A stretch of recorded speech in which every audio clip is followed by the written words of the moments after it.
Hello and welcome back to Life Squeeze Lemonade podcast, where we dive into people's experiences and gain valuable lessons that we can apply to our daily lives. My name is Robert Bacolod, and this is episode 1, part 2, where my wife Hazel will be sharing her journey through depression and anxiety as she is tackling the nursing program and ministries and so much more during this time of her life. I'm telling you, you're honestly going to be so blessed. You don't want to miss this episode. And there's so much that we recorded that there's going to be a part 3 coming out maybe in about a week or so. We'll see how it goes. Don't forget to hit that like button and subscribe if you truly enjoyed this episode, and share with friends who you think could benefit from this episode. With that being said, we are glad you're here, and let's dive into this episode and make some wonderful lemonade.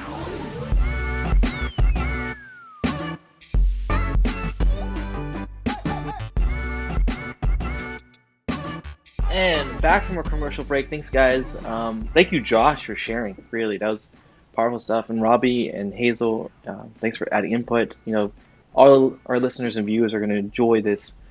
But let's switch it up and let's bring Hazel up to bat and maybe share her Valley experience with us. Yeah, sure. I wanted to bring up something that was actually pretty recent because it's still fresh in my mind and all the emotions are still there. Just because it's easier to relate with people when you can express, what you're feeling at that time. And so I would say the Valley experience I wanted to bring up is my time during nursing school, like actually going through the nursing program. And there's a little bit of a backstory to this. And I want to also mention that I think there were 3 phases that I went through processing through my anxiety. And you'll see that unfold as I tell this story. But essentially, the way I grew up, I was a very high achiever in like elementary school, high school. Got that Asian tiger mom just on my back all the time. It's just like, you better get all A's, over 100%. No, she wasn't that strict. But, I grew up just having a feeling like I needed to be the top all the time, the top dog. Like, I played all the sports, tried to get into every varsity team that I could. I got straight A's for most of my time in elementary and high school. I was on the leadership teams, in church as well. Just super involved, super at the top of my game during that time. And then it just all changed as soon as nursing came up. It was honestly a whole other beast that I wasn't expecting. And I honestly don't think I was prepared for the challenge of nursing school. Even though I felt like I had the heart for it, it was hard. Like, there were so many times when I just wanted to give up and quit. And Robbie knows because he was there with me, and he remembers me just saying, why am I doing this? Because it wasn't even just nursing school at the time. I was also still doing ministry back at home, so I would travel over 4 hours in a weekend just to come home, do church ministry, and then drive back to school to take an exam the next day. And then I was also working 3 jobs, and yeah, there was just a lot going on. If I can say one thing, I remember we were counting how many things she was doing, and she's doing literally 8 to 9 things all at the same time. Wow, I forgot about that. Because I was also doing ministry at school also. So traveling home to do ministry, then traveling back to school to do ministry, then whatever free time I had, just study, and then take that test the next day. And it was rough, guys. It was really rough. And it's because back in high school and in my elementary years, I had trained my mind to think that I could hold and carry all these things and I would always be fine. I can do this. There's no way I can't do this. And then getting into college and going into nursing school, seeing my grades just go from straight A's and then slowly down to B's and then C's. Yeah, C's get degrees, guys, but it wasn't an experience that I wanted. Shout out to the C team.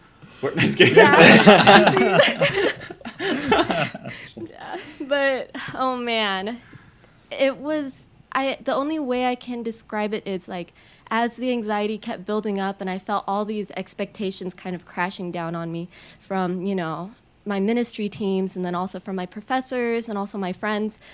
I felt all these people expecting me to be the strong Hazel from high school that can handle it all. and my anxiety just kept building and building and building till I feel like when I look back at that time, it was almost as if it's very foggy. And I know Josh mentioned, people with anxiety, like it's hard to focus. I remember it was hard to study. I couldn't bring myself to study just because I was too busy thinking about all the things I needed to do that I didn't do any of them. I just remember having a mental breakdown during a ministry trip because I had a pharmacology exam at the end of that trip, and I was supposed to be studying at like 2 a.m. And I was just like, I can't do this. Like, how am I supposed to do ministry, study for this exam, and still have enough energy to help other people, essentially? And so we had stayed in the church that night, and I just because I had other friends that were also like trying to stay up with me to encourage me, and I'm so grateful for those people who are supporting me. But I remember I just snuck away, went into the restroom, sat on the ground, and I just cried my eyes out. I bawled my eyes out. I'm pretty sure it was a panic attack. I never got diagnosed either. But also looking at all the symptoms, like chest pain, it was difficult to breathe, felt like I was probably going to pass out. I couldn't think straight. I was at that point, I was just like, God, why?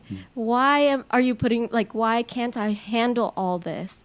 And there's a Bible verse that came up consistently through my experience during that time. So Matthew chapter 11, verse 28, it says, "Come to me, all you who labor and are heavy laden, and I will give you rest."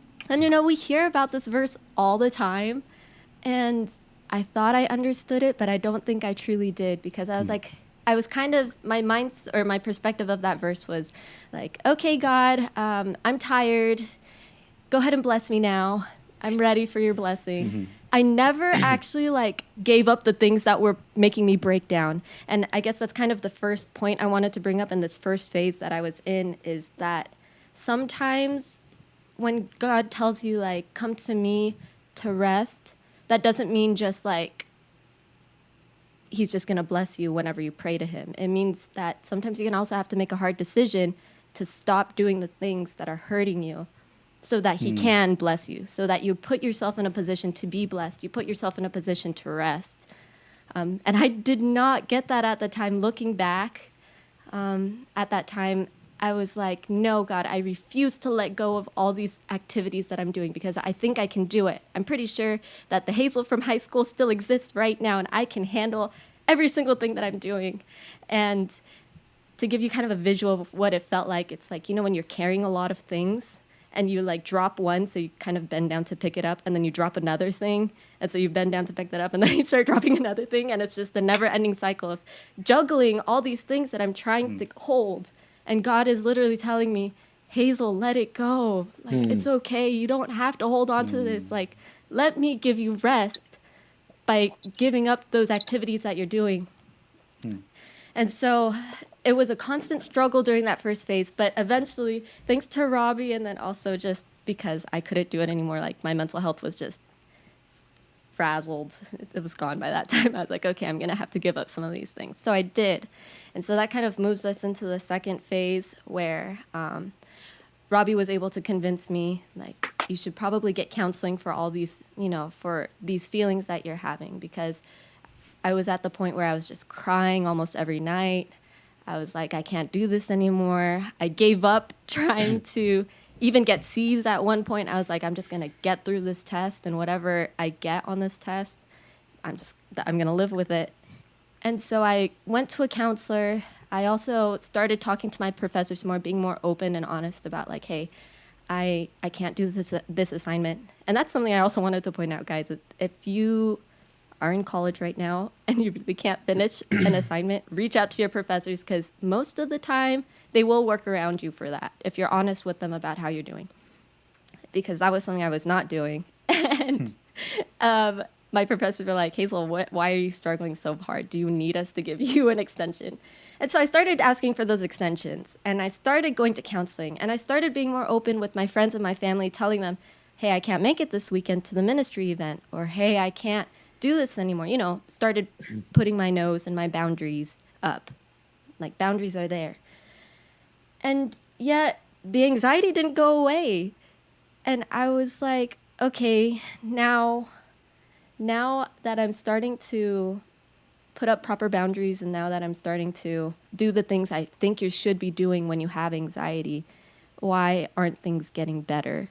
And so that was kind of the next phase that I was in. And I don't really remember exactly how I navigated through it, because honestly, I think I was just in survival mode that during that time, just like, I just need to get through nursing school. I need a pass. And so that's kind of the second phase in a nutshell. Like, I'm just surviving.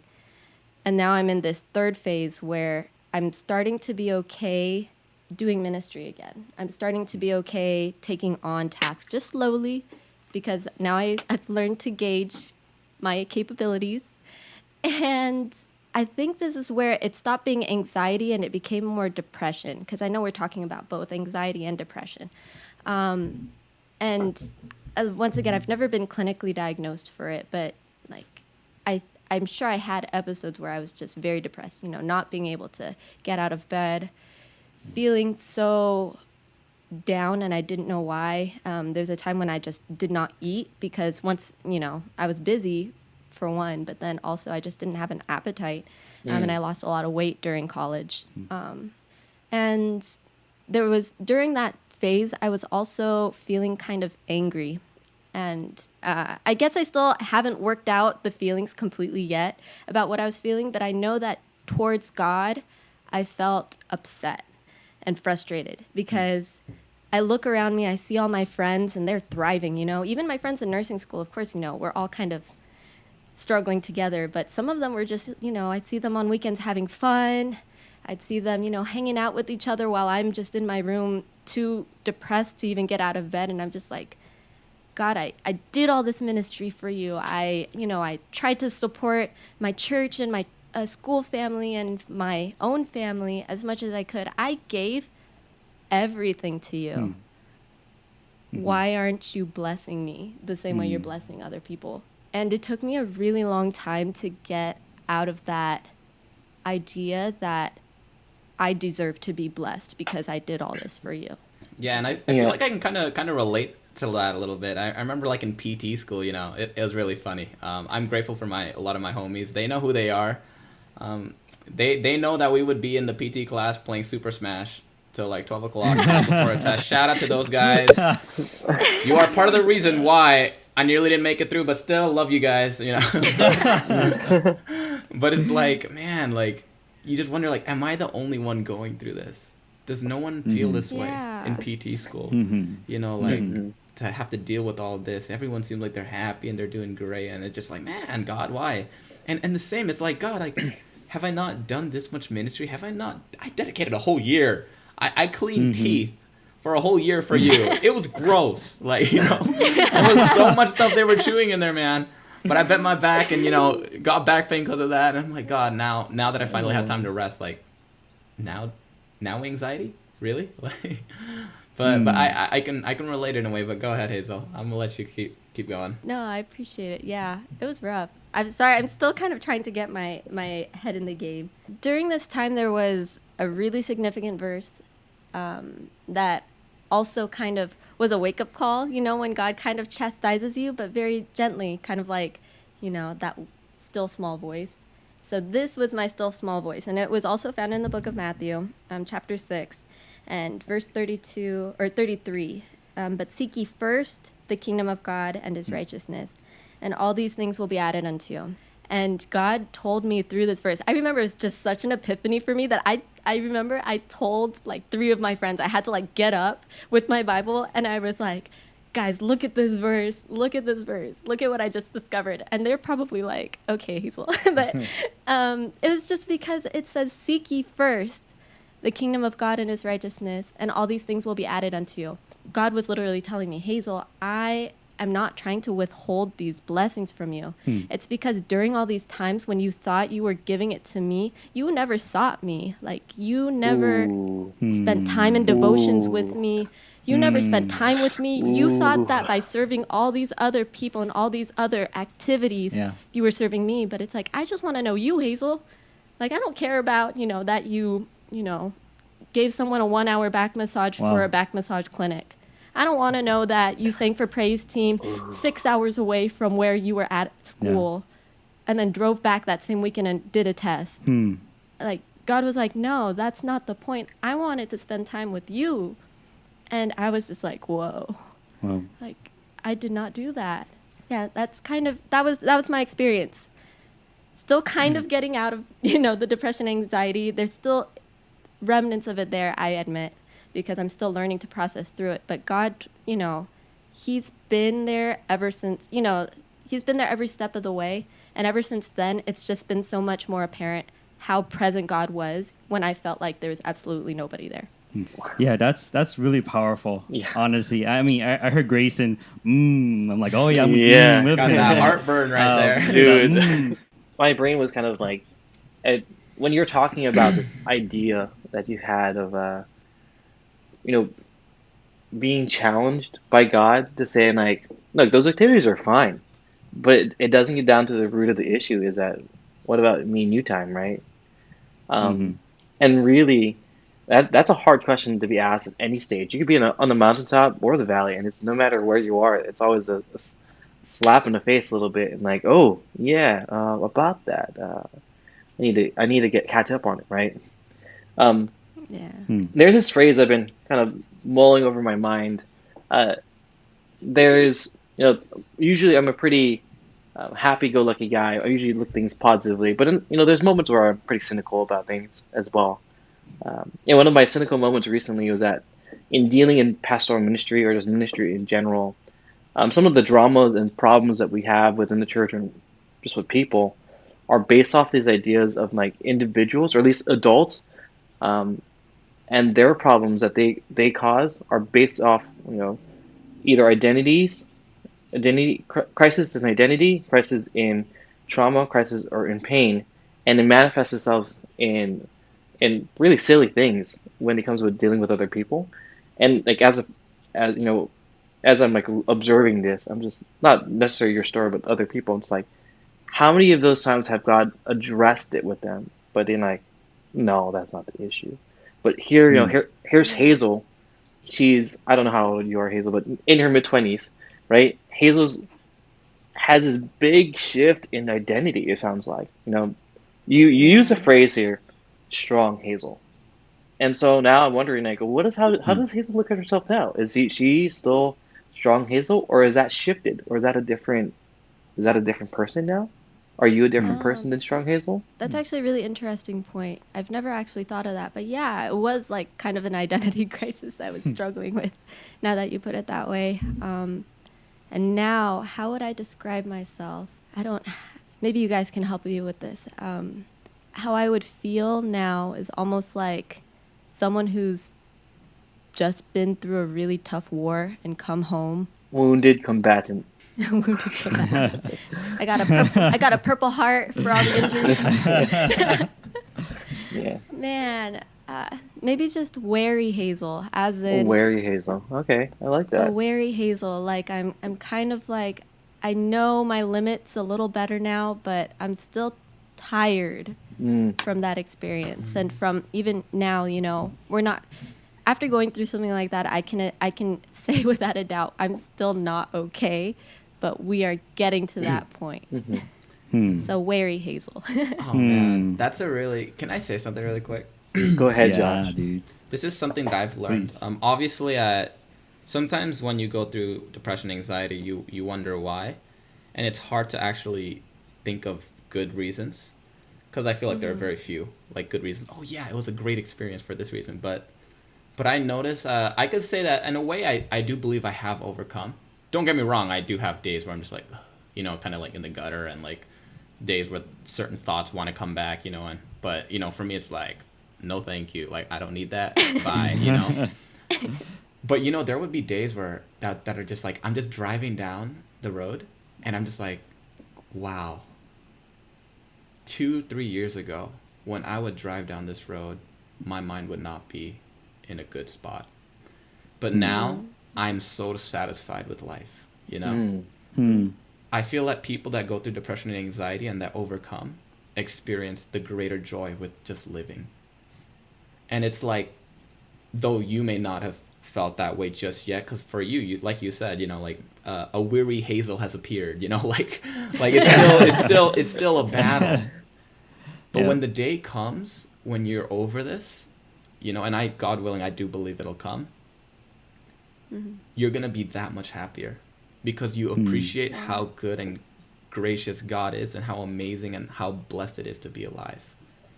And that was what it was for me, man. Like, I'm just walking down the street and I'm like, oh my goodness, life is good.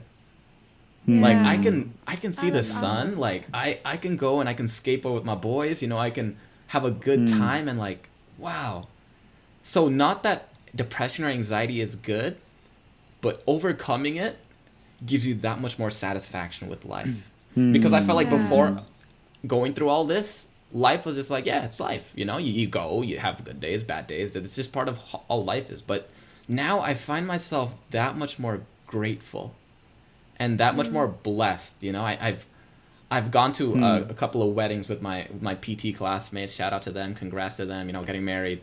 But when I was there, I'm just like sitting and I'm just looking at we were in Seattle. I'm looking at the coast and I'm like, man, a couple years back, I would still be stressed and anxious looking over at the water. But right now, I'm in absolute bliss, and I'm just so grateful for that. So to those that are dealing with this, to those, that it's a struggle, God willing, when you overcome, you will be that much more thankful and enjoy life that much more. And what Josh was sharing about just, the flip of it, right? Like how he switched over and how he's that change of perspective. I mean, how can that not excite you about life, right? Like that shift in perspective is a Jesus moment, right? Like those are moments, those are the moments of like air, catching breath, you're coming out of the water type of thing where it's just so surreal. And we've all had different Jesus moments like that, but that sounded powerful. I have a question for Hazel, just to continue with her story a little bit. You mentioned Weary Hazel. Do you have any thoughts on the Weary Hazel? Like, how do you feel about it? Like, I think coming out of that whole situation, now I am a nurse and I'm working, and looking back, I think I have had moments that Josh mentioned where like I can look back and be like, typically I would have been stressed out about that, but now I'm just like zen and just like, I'm good, we're chilling. But that's not all the time. It's true, like the anxiety can still hang over, like kind of like a, those annoying people who are kind of like trying to look at your phone when you're like doing stuff. It's like, okay, that space, personal space, anxiety, like get off my shoulder. It can still be there, and I think I've come to, I don't want to say accept it, because that's not where I'm at. It's more like I'm not upset with Weary Hazel. I'm honestly proud of Weary Hazel for coming through that and not going down a path that would have been worse. Because, like, to be honest with you, there were really dark days where I literally told God, I don't know if I can go on. And I don't know what that meant. Even like me saying that in my heart, I don't know what that meant. I don't know if that meant like with life, with nursing, but I just knew that I was tired of everything. Like I stopped being the cheerful Hazel, the strong Hazel like we talked about, the friendly Hazel even. I became such a grouch. And being able to be Weary Hazel, I can say that I'm proud of her for overcoming those dark days, and that I am looking forward to. I'm a little weary, of course, but I'm looking forward to the little victories that will lead us to where Josh is like talking about, that victory time when you're just like, I am at my mountaintop, Well, that's that powerful. kind of answers your question. No, it's great. There's a line that you said there that was really cool. I'm proud of her and not upset. I was like, that's a good place to be, point, I love when you have a couple of nuggets actually pulled out just from my own personal notes. Rest comes from, in order to get addition from rest, it must come from subtraction as well. You had that point in phase one. In phase two, you're sharing your survival mode, and you're talking about your depression. All these stories so far have, you talk about these valley moments, and we we asked Josh and Hazel specifically to share because when we were talking together as we were planning this podcast, we were like, Robbie and I both feel like we haven't had those valley moments quite, or maybe at least I can speak from my perspective. I don't feel like I've had a valley moment where I'm like, I just don't think I was ever in the mud of it, in the stink of it, and I'm not. That was not a sort of like a badge of honor type of thing, or vindicative of anyone who has. It's more of like I just haven't gone through it, like I just haven't I haven't had the defecation hit the oscillation type of thing, right? Where it's like, yeah, I just don't know about that. So I appreciate you guys sharing because it helps me okay, these are things that if this were to occur to me, these are things I can grab and hold on to, and hopefully remember these stories and think, wow, if my friends Josh and Hazel has gone through this and God has brought them out of it, what else? What can He do for me? And Robbie, do you mind sharing maybe your perspective on why you didn't share, if that makes sense? Wait, can you elaborate real quick? Why didn't so share? So I shared why you didn't share. Yeah. I like it. Share why you didn't. Yeah, because I was co-host Grayson. Yeah, no, honestly, I have felt like in a valley experience to some extent. Okay. So I think there's a certain degree of depression that I have experienced. Probably not to the same level as these two here, but I did come to a point where I hated ministry, I hated people, and I hated myself, and I just couldn't continue, and I almost felt like leaving just everything. Mm-hmm. I guess part of the reason, just to answer your question, why I didn't I'm not sharing my valley experience necessarily because I'm still working it out. Okay. And number two, I feel like I'm gaining value right now from these two. I'm speaking actually, so I wanted to hear these people speak, and I think what they have to say is just so awesome. Yeah. So what we can say is to be continued. To be continued. Keep listening to our other podcasts because you might hear Robbie's valley experience in the future. Yeah. Come to the next podcast, episode 3, where Robbie and Grayson share their experience. Okay, there you go. Valley or something. I don't know, but yeah.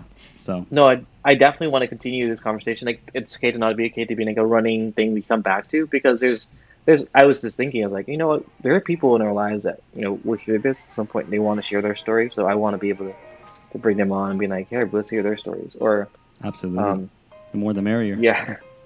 What an episode, and thank you to my wonderful wife for sharing and being vulnerable with her experience. We hope that you were blessed as I was and the rest of the team was. And the beautiful thing is, this is not the end. In fact, there's going to be a part 3 coming out either next week or the week after. If you want to make sure you are in the know, make sure you subscribe to my YouTube channel and follow me on Instagram, because that's where you'll see all of the updates. And trust me, you don't want to miss part 3. It's going to be a good way to end, I guess you can say, this mini series that we're having.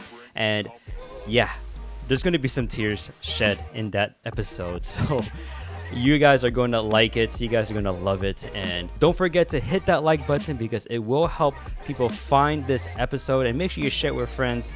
And yeah, that's it. Thank you so much for joining us. And we will see you all in the next episode. Peace.